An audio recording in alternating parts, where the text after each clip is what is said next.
तर लास्ट लेक्चरला आपण काय स्टडी करत होतो, that is magnetic force on charged particle, and magnetic force on charged particle is given by formula F bar is equal to Q into phi bar cross B bar. So force जो आहे तो कसा असणार आहे, velocity आणि magnetic field या दोघांनाही काय असणार आहे, परपेंडिक्युलर असणार आहे. आता याच्याच रिलेटेड काही इम्पॉर्टंट पॉइंट्स, इम्पॉर्टंट फॉर्म्युले आपल्याला स्टडी करायचे आहेत. ओके, फॉर्म्युले काय काय आहेत बघा. Suppose there is a magnetic field in this square. या स्क्वेअर मध्ये मॅग्नेटिक फील्ड आहे आणि हे जे मॅग्नेटिक फील्ड आहे या पद्धतीने आहे. सर्कल क्रॉसचा मीनिंग काय असतो, magnetic field is inward. Okay, magnetic field is inward. आणि याच्यामध्ये क्यू हा एक पार्टिकल फी या व्हेलॉसिटीनं मॅग्नेटिक फील्डला परपेंडिक्युलर निघालाय, कारण मॅग्नेटिक फील्ड इनवर्ड आहे आणि व्हेलॉसिटी काय आहे, लेफ्ट टू राईट आहे. हे व्हेलॉसिटी निघालेला आहे. तर त्याची मोशन कशी होणार आहे लक्षात घ्या. मोशन कशी होणार आणि त्याचे फॉर्म्युले काय काय येणार आहेत. तर पहिली गोष्ट म्हणजे त्याच्यावर ऍक्ट होणारा फोर्स जो आहे, फोर्सचा फॉर्म्युला काय असतो, क्यू फी बी साइन थिटा. फोर्सच्या मॅग्निट्यूडचा फॉर्म्युला. थिटा म्हणजे काय, व्हेलॉसिटी आणि मॅग्नेटिक फील्ड यांच्यामधला अँगल. आता इथं मॅग्नेटिक फील्ड इनवर्ड आहे आणि व्हेलॉसिटी कशी आहे, लेफ्ट टू राईट, म्हणजे थिटा किती येणार आहे, 90 डिग्री. त्याच्यामुळे फोर्स, आता या चार्ज पार्टिकलवर फोर्स किती ऍक्ट होणार आहे, क्यू फी बी एवढा फोर्स ऍक्ट होणार. लक्षात घ्या. म्हणजे बी या मॅग्नेटिक फील्ड मध्ये क्यू हा चार्ज पार्टिकल फी या व्हेलॉसिटीनं जात असेल. ओके, बी आणि व्ही मध्ये काय आहे, 90 डिग्रीचा अँगल आहे. तर त्याच्यावर फोर्स किती ऍक्ट होणार आहे, क्यू फी बी एवढा फोर्स ऍक्ट होणार, क्यू फी बी. आता हा फोर्स कसा असतो लक्षात घ्या, या फॉर्म्युल्यानुसार व्हेलॉसिटीला नेहमी परपेंडिक्युलर. ओके, म्हणजे व्हेलॉसिटी टुवर्ड्स राईट असेल तर फोर्स काय येणार आहे,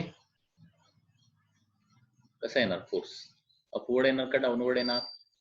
तर ते फ्लेमिंग्स लेफ्ट हँड रूलनं काढावं लागेल किंवा वेक्टर मेथडनं काढावं लागेल. वेक्टर मेथडनं काढून बघूया कसा येतोय. Suppose this is x axis, this is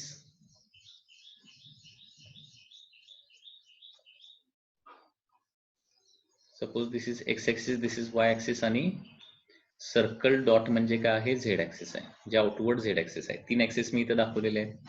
okay, फोर्सची डायरेक्शन काढायची आहे. फोर्सची डायरेक्शन क्रॉस प्रोडक्टनच काढूया किंवा फ्लेमिंग्स लेफ्ट हँड रूल वापरा. क्यू इंटू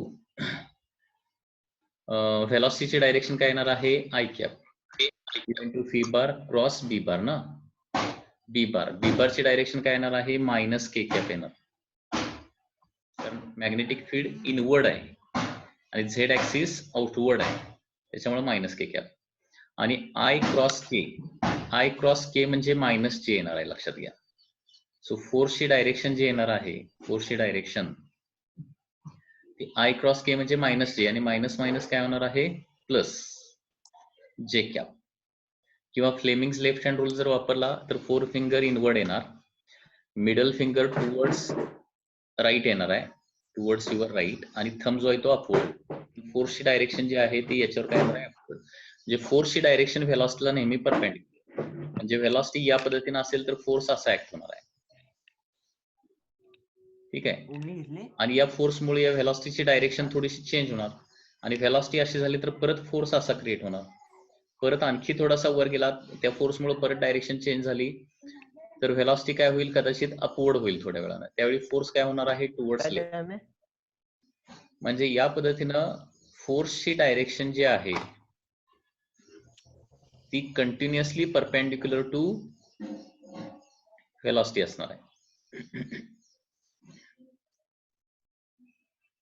फोर्सची डायरेक्शन असणार कशी असणार आहे, कंटिन्युअसली परपेंडिक्युलर टू व्हेलॉसिटी असते. अँड व्हेन, लक्षात घ्या, force is continuously perpendicular to velocity असेल, when force is continuously perpendicular to velocity असेल, त्यावेळी पाथ काय असणार आहे, सर्क्युलर असणार आहे. Path is a circular motion. Path circular असणार किंवा पार्टिकल सर्क्युलर मोशन मध्ये असणार आहे. म्हणजे हा जो पार्टिकल आहे तो असा सर्कल मध्ये फिरायला चालू करणार. लक्षात येतंय? It will start revolving in circle. आणि या सर्क्युलर मोशनचा ऍक्सिस कसा असणार बघा, ही एक महत्वाची गोष्ट लक्षात ठेवण्यासारखी आहे. काय आहे तर या सर्क्युलर मोशनचा ऍक्सिस कसा असणार आहे, बीच्या डायरेक्शन असणार आहे. कारण बी इनवर्ड आहे आणि याचा ऍक्सिस देखील काय येतोय, इनवर्ड आउटवर्ड येतोय. Okay, so when force is continuously perpendicular velocity path is a circular, its motion will be circular motion with axis नेहमी कसा असणार आहे, axis of the circular motion is always along b bar. म्हणजे magnetic फील्डची direction जी असणार आहे त्या direction नेहमी axis असणार आहे, नेहमी लक्षात ठेवा. ओके, हा आता याच्यास रिलेटेड काही फॉर्म्युले. आता ज्यावेळी तो पार्टिकल या पद्धतीनं सर्क्युलर मोशन मध्ये फिरणार आहे, ओके, तर याच्यासाठी आता या पद्धतीनं सर्कल क्रिएट होण्यासाठी मॅग्नेटिक फील्ड कसं असलं पाहिजे, इनवर्ड. कारण ऍक्सिस कसा असतो, मॅग्नेटिक फील्डच्या डायरेक्शन असतो नेहमी. Axis will be always along the direction of magnetic field.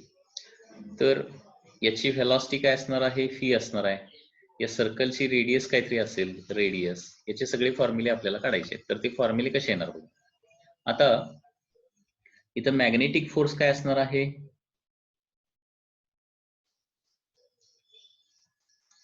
Q v बी असणार आहे मॅग्नेटिक फोर्स. म्हणजे क्यू हा चार्ज पार्टिकल फी व्हेलॉसिटीनं बी या मॅग्नेटिक फील्ड मध्ये मूव्ह होत असेल तर त्याच्यावर मॅग्नेटिक फोर्स किती असणार आहे, क्यू फी बी असणार. आणि सर्क्युलर मोशन होण्यासाठी कशाची आवश्यकता असते, सेंट्रिपिटल फोर्सची आवश्यकता असते. हे तुम्ही स्टडी केला असेल. सर्क्युलर मोशन होण्यासाठी सेंट्रिपिटल फोर्सची आवश्यकता असते. आणि मग इथं सर्क्युलर मोशन व्हायला लागले, सो देअरफॉर इथं सेंट्रिपिटल फोर्स कोण असणार आहे,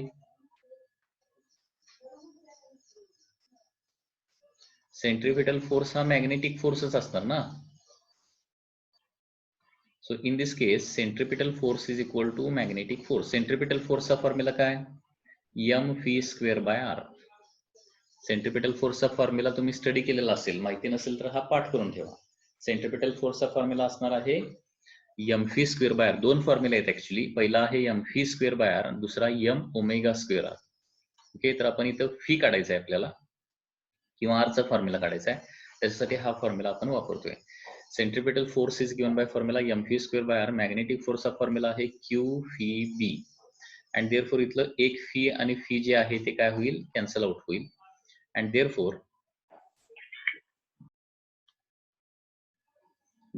काय होणार बघा, फी व्हेलॉसिटीचा फॉर्म्युला येणार आहे Q B R divided by M. Q B R divided by M. हा फॉर्म्युला कुठून आला, just centripetal force is equal to magnetic force करायचा आहे. म्हणजे एखाद्या वेळी जर तुम्हाला फॉर्म्युला आठवलाच नाही, फॉर्म्युला पाठ झालेला नसेल, तर बेसिक लक्षात ठेवा. हे सगळे जे फॉर्म्युले येणार आहेत ते कुठल्या बेसिक फॉर्म्युल्यावरून येणार आहेत, m V square by r is equal to q v B. हाच फॉर्म्युला आणि हा लक्षात राहतोय. ओके, काय फॉर्म्युला आहे, m V square by r is equal to q v B. काय फॉर्म्युला आहे, m V square by r is equal to q v B. त्याच्यावरून व्हेलॉसिटीचा फॉर्म्युला येणार आहे Q B R by m. So this is the first formula. याच्यावरूनच रेडियसचा formula काय येणार आहे, म्हणजे ज्यावेळी पार्टिकल फी व्हेलॉसिटीने मॅग्नेटिक फील्ड मध्ये ठेवला की तो सर्क्युलर मोशन परफॉर्म करणार. त्या सर्क्युलर मोशनची रेडियस काय असणार आहे, m v by Q B असणार. M v by Q B. Circular मोशनची रेडियस असणार आहे m v by Q B. M v divided by Q B वरच्या फॉर्म्युल्यावरूनच आलेला आहे. सो सर्क्युलर मोशनची रेडियस किती असते, M v by Q B. Where M म्हणजे काय, मास ऑफ दॅट पार्टिकल.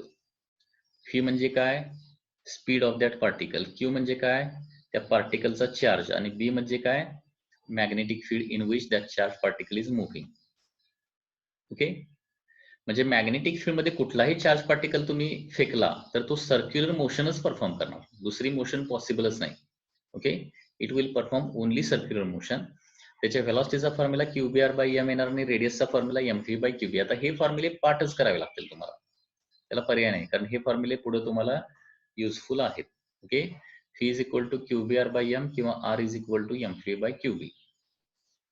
त्याच्यावरून आता थर्ड फॉर्म्युला, सर्क्युलर मोशन म्हटलं की त्याचा टाइम पिरियड, फ्रिक्वेन्सी याचे फॉर्म्युले देखील तुम्हाला फाइंड आउट करता येणं आवश्यक आहे. ओके, आता टाइम पिरियडचा फॉर्म्युला काढूया. टाइम पिरियडचा फॉर्म्युला, आता सर्क्युलर मोशन मध्ये किंवा युनिफॉर्म सर्क्युलर मोशन असेल तर टाइम पिरियडचा फॉर्म्युला काय असतो लक्षात घ्या. In uniform circular motion time period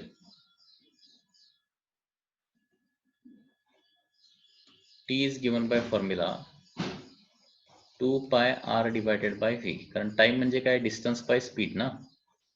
time period म्हणजे काय, एक रिव्होल्यूशन कंप्लीट करायला लागणारा टाइम.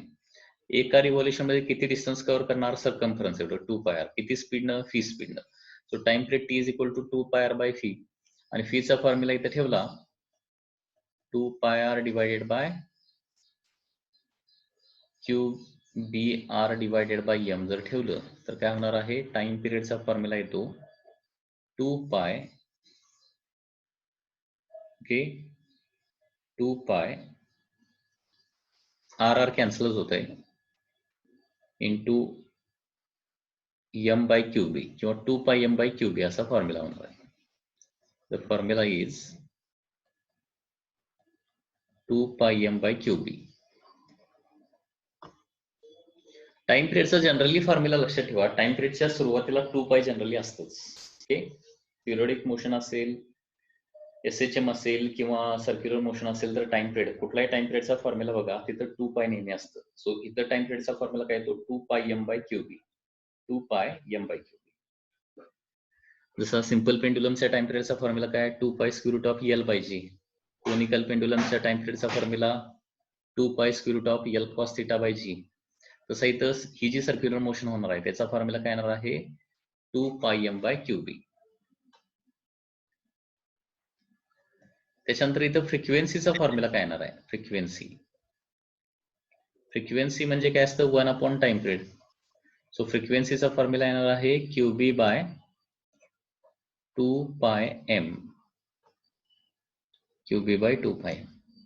आणि कायनेटिक एनर्जी किंवा just energy of that charge particle, तर ते चार्ज पार्टिकलला आता एनर्जी किती मिळणार, कायनेटिक एनर्जी किती मिळणार, तर formula half M V square ना, हाफ मास.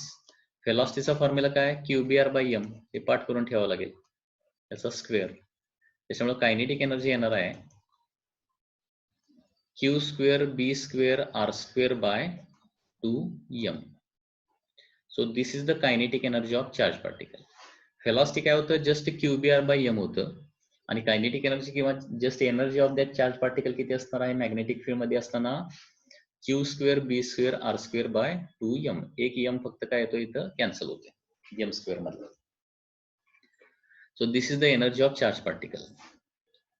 ओके, त्याच पद्धतीनं ओमेगाचा जर फॉर्म्युला काढायचा झाला, इथं आणखी एक फॉर्म्युला काढूया, that is omega, angular velocity. Angular velocity म्हणजे linear velocity divided by radius. कारण फी म्हणजे ओमेगा आर, हा फॉर्म्युला देखील तुम्हाला माहिती असेल कधी स्टडी केलेला असेल तर. V is equal to omega r. So omega is equal to काय येणार आहे, फी बाय आर येणार. Omega is equal to v by r म्हणजे व्हेलॉसिटी डिवाइडेड बाय रेडियस म्हणजे काय येणार आहे, क्यू बी बाय एम येणार. ओमेगाचा formula q B by M.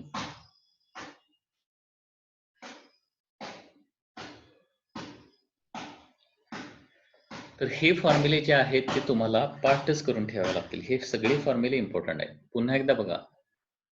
Okay, व्हेलॉसिटीचा formula काय आहे, Q B R by m, linear velocity. Angular व्हेलॉसिटीचा formula q B by m, फक्त आर काढून टाकायचं त्याच्यातला. रेडियसचा formula m v by Q B. Radius of that circular motion is m v by Q B. Time पिरियडचा formula 2 pi m by Q B. फ्रिक्वेन्सीचा formula त्याचा reciprocal q B by 2 pi m. आणि kinetic energy किंवा energy of पार्टिकलचा formula काय असतो, Q square B square R square divided by 2m. इथं आणखी एक महत्वाची गोष्ट सांगायची राहिली, time period of circular motion जो आहे तो इंडिपेंड ऑफ रेडियस आहे. म्हणजे रेडियस किती असू दे, टाइम पिरियड मात्र तेवढाच असतो. तर हे फॉर्म्युले जरा पाठ करा, हे रिपीट करा आणि एक 2-3 मिनिटाचा वेळ देतो तुम्हाला. हा फॉर्म्युले जरा पाठ करा आत्ताच. क्वेश्चन काय बघा, what is the smallest value of B that can be set up on the equator. Okay, question काय, what is smallest value of B, value of magnetic field B, which can be set up on equator, which can be set up on the equator so that proton of speed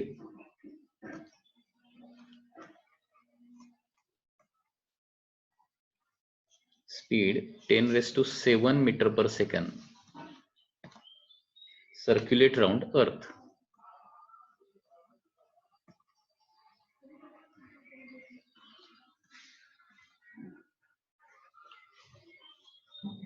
Circulate around earth. ठीक आहे, म्हणजे क्वेश्चनचा meaning लक्षात आला का बघा. दिस is earth suppose, ठीक आहे, आणि इथं काय असणार आहे, अर्थचा इक्वेटर असणार आहे. आता इक्वेटरवर एक प्रोटॉन आहे आणि प्रोटॉनला किती व्हेलॉसिटी दिली आहे, प्रोटॉनला व्हेलॉसिटी दिलेली आहे 10 raised to 7 metre per second एवढी व्हेलॉसिटी दिलेली आहे. आता इथं जर मॅग्नेटिक फील्ड असेल, ओके, मॅग्नेटिक फील्ड कुठल्या डायरेक्शन पाहिजे, या डायरेक्शन मॅग्नेटिक फील्ड पाहिजे.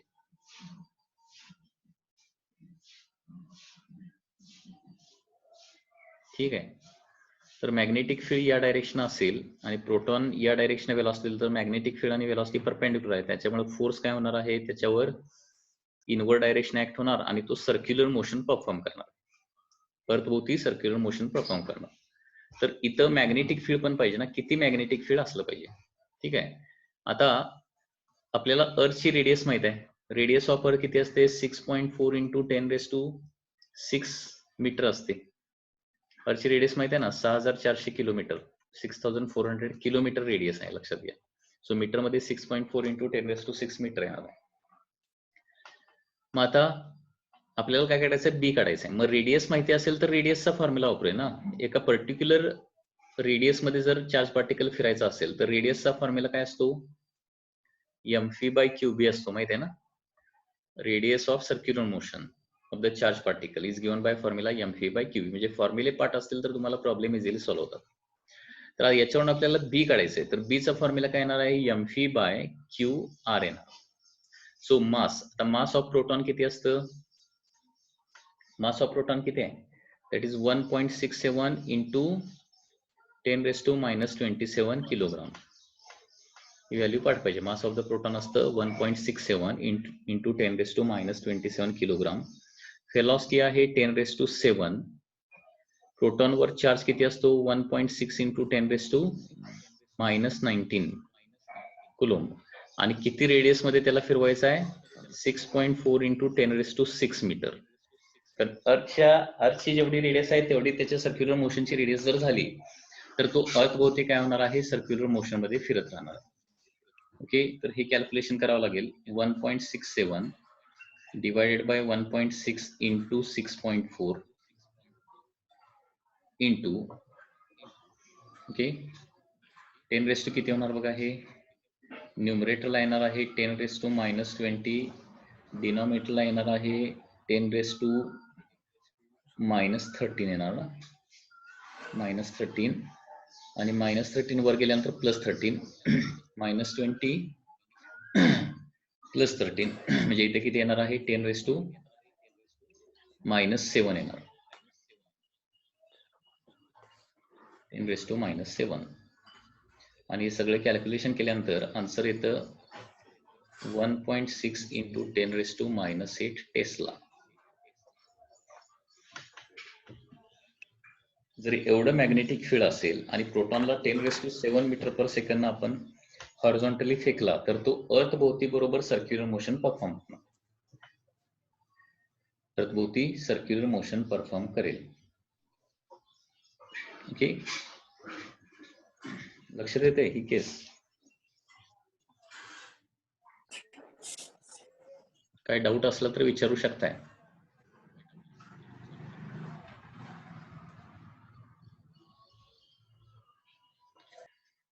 नेक्स्ट क्वेश्चन बघूया.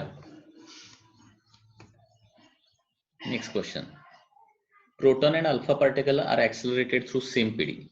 एक प्रोटॉन आहे आणि एक अल्फा पार्टिकल आहे, दोघेही काय केलेले आहेत, सेम पीडी मधून ऍक्सिलरेट केले.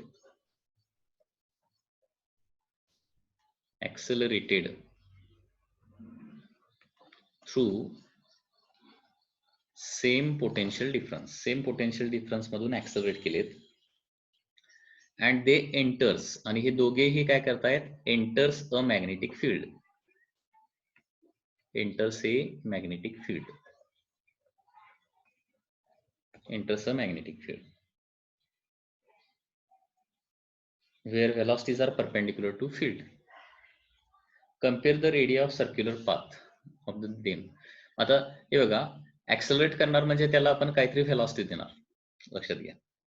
ओके, कारण पोटेन्शियल, एका सर्टन पोटेन्शियल डिफरन्स मध्ये प्रोटॉन किंवा अल्फा पार्टिकल ठेवला तर तो काय होणार आहे, त्या पोटेन्शियल डिफरन्समुळे काय होणार, ऍक्सलरेट होणार, त्याची व्हेलॉसिटी वाढणार आणि सर्टन व्हेलॉसिटी झाल्यानंतर तो मॅग्नेटिक फील्ड मध्ये आता सोडायचा आहे त्याला, आणि मॅग्नेटिक फील्ड मध्ये सोडल्यानंतर काय होणार, सर्क्युलर मोशन परफॉर्म करणार आहे. तर त्या सर्क्युलर मोशनच्या रेडियसचा रेशो काय असेल. आता पहिली महत्वाची गोष्ट म्हणजे इथं काय करायचं आहे, लक्षात घ्या. सेम पीडी सपोज फी असेल, फी पीडी मधून ऍक्सलरेट केल्यावर त्याला कायनेटिक एनर्जी किती मिळणार ते आपण काढूया.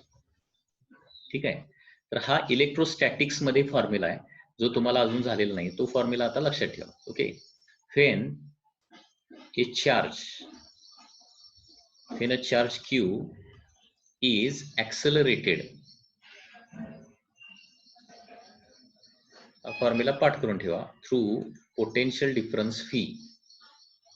फी या पोटेन्शियल डिफरन्स मधून क्यू चार्जला ऍक्सलरेट केलं तर कायनेटिक एनर्जी त्याच्यामध्ये किती निर्माण होते, क्यू फी. हा फॉर्म्युला आहे, बेसिक फॉर्म्युला आहे. क्यू हा चार्ज फी या पीडी मधून ऍक्सलरेट केला तर कायनेटिक एनर्जी काय होते, क्यू फी.